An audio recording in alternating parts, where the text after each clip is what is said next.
Entonces sería, ¿qué hay? Miedo. Pero ¿cómo puede ser, Dani? Sí, hay miedo. Hay miedo a romper los mandatos.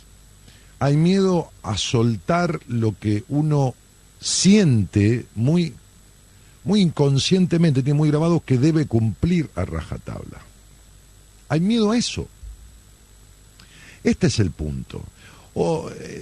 Digo, ¿ustedes creen que cuando una mujer no tiene orgasmo, miente o no dice que lo tiene porque por vergüenza? No, no, cree, su cabeza, su razonamiento le dice que es por vergüenza. En realidad es por miedo. ¿Miedo a qué? ¿A que la dejen? No.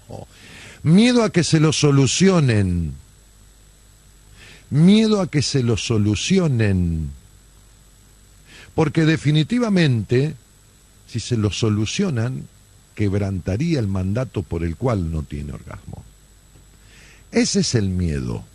Esta es la cuestión. Miedo a recibirse. ¿Por qué? Por un montón de cuestiones. Miedo a terminar una carrera.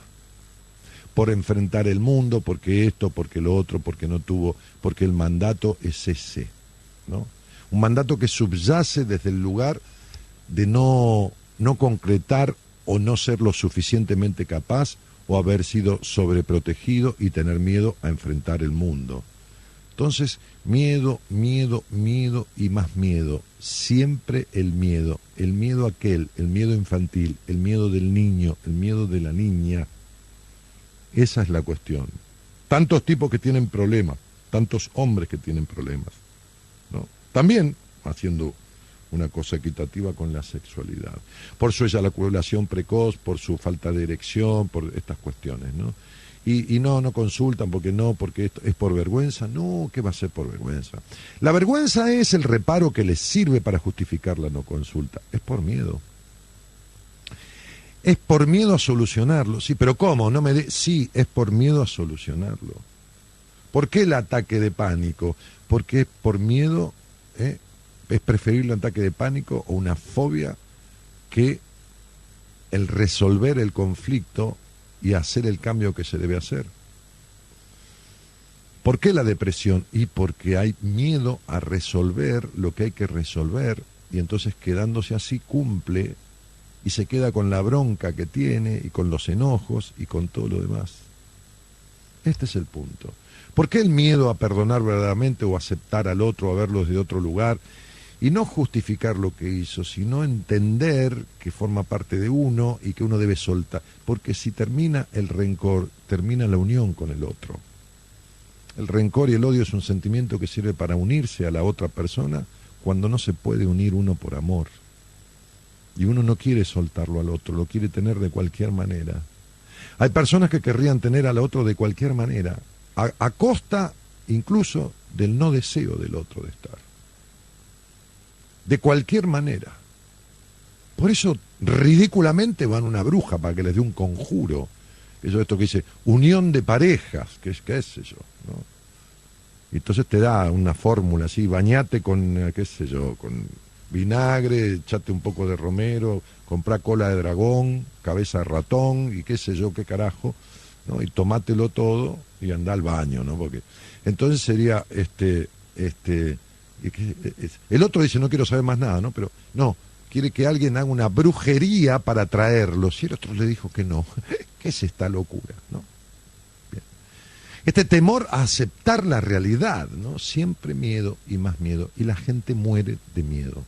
Es decir, no muere de miedo, muere por el miedo, muere emocionalmente, ¿no? Está muerto en vida por el miedo, no vive por el miedo, no disfruta por el miedo. Tienen terror a disfrutar, no se permiten el placer, porque lo suyo fue el mandato de la responsabilidad. Solo ser responsable. Esos padres que no disfrutaron, esa madre que no disfrutó, ese padre que no disfrutó, la responsabilidad. Miedo, me quedo con mi marido porque no quiero dejar a mis chicos sin padre. Mentira, carajo, que ese es un hogar con desamor. Entonces, mentira, miedo a afrontar la vida, miedo a cómo me sostengo, miedo y miedo y más miedo, siempre miedo. Este es el punto. El miedo y la culpa son la química exacta del impedimento de la realización del yo, del desarrollo del propio potencial. Es miedo. Por miedo no se disfruta, por miedo no se sexualiza en libertad, por miedo no se recurre a un especialista, por miedo no se recibe a alguien, por miedo, siempre por miedo. Miedo de romper los mandatos, miedo de no ser lo que otros desearon, quisieron, propiciaron que uno fuera. Siempre miedo y más miedo. Entonces hay seguramente sentimientos muy fuertes de mucho enojo atrás del miedo, de mucho enojo atrás de la ira, porque de alguna u otra manera ese miedo es un sentimiento, una conducta impedidora del tránsito, del camino, de la realización. Y el miedo es un instrumento para instalarse en la mentira en la que uno, de alguna u otra manera, por situaciones de vida, de crianza, fue creciendo. Ese miedo hace, como yo decía ayer, que uno respete esas normas, esos mandatos, que repita el abandono si fue abandonado, que repita el prejuicio si fue de alguna manera limitado, con prejuicios. Esta falta de acción empieza a generar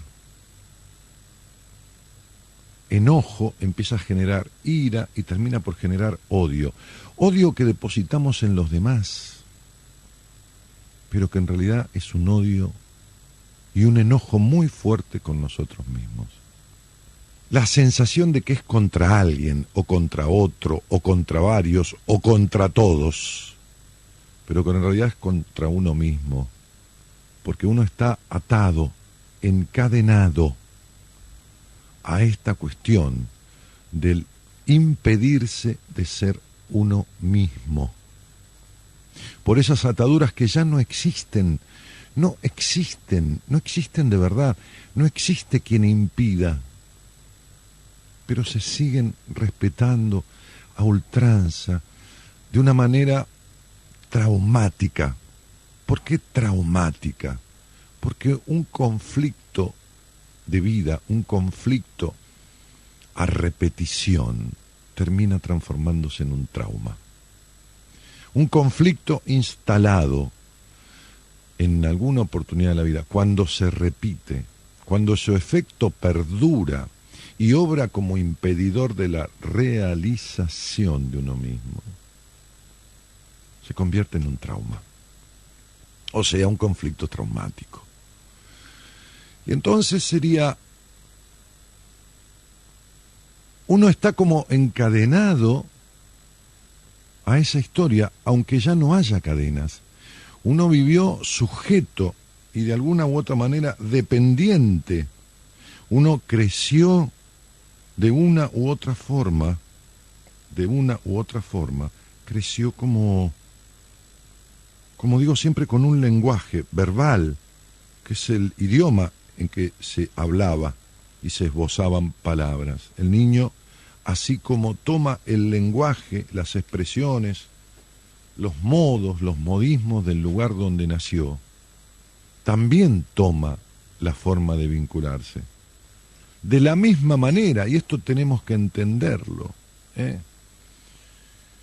el cerebro fija, ya voy a hablar en alguna oportunidad de esto por ahí la semana que viene, cómo se van fijando en el cerebro estas cuestiones, cómo se produce, es un mecanismo maravilloso por el cual se instalan cuestiones y el cerebro imagina aún lo que ya no está.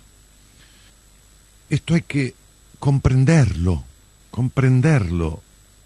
Hay que comprender que lo mismo que hace uno cuando habla las palabras que habla, que fueron palabras que se le instalaron en su niñez, de la misma manera se relaciona con uno mismo y con los demás, con las conductas emocionales que le fueron instaladas. Y entonces procede así como repitiendo esas palabras, repitiendo esos conflictos, repitiendo esas acciones. Hay un cuento, hay una historia muy simple que la conocen todos. Hay una historia con un camello, hay una historia con un caballo, que vuelta más, vuelta menos simbolizan lo mismo, pero esta es una historia, la más consabida, la más conocida es la de aquel elefante, ¿no? Aquel niño que de la mano de su padre había ido al circo y cuando salió del circo vio un elefante inmenso que tenía por toda cosa que lo sujetara una arandela, una argolla en su pata derecha y una cadena, pequeña cadena, y también el grosor del metal de la arandela, de la argolla esta era pequeño. El elefante era inmenso, varias toneladas de peso. Entonces el niño, muy inteligente, muy astuto, muy con esa cosa de observación espontánea de los niños, le dijo al padre: papá, ¿cómo puede ser que semejante elefante esté sujeto y quieto por esa cadena tan chiquita y atado por esa argolla tan débil, tan frágil? Y el padre le dijo: ¿sabes qué pasa? Cuando ese elefante era muy chiquitito, así como sos vos, la misma diferencia entre vos y yo. Cuando era muy chiquitito, esa cadena y esa arandela lo sujetaban. Él tiraba y tiraba y tiraba y no podía salirse. Y entonces quedó fijado en su memoria, en su cabeza, que esa cadena lo sujetaba y lo ataba y él no podía contra ella. Y pasaron los años y él cree que esa cadena lo sigue sujetando. En realidad, si diera un tirón, rompería todo y podría irse, pero él cree que la cadena todavía lo sigue sujetando porque de chiquitito le impedía soltarse. Y así somos las personas. No sabemos muchas veces mirar la realidad.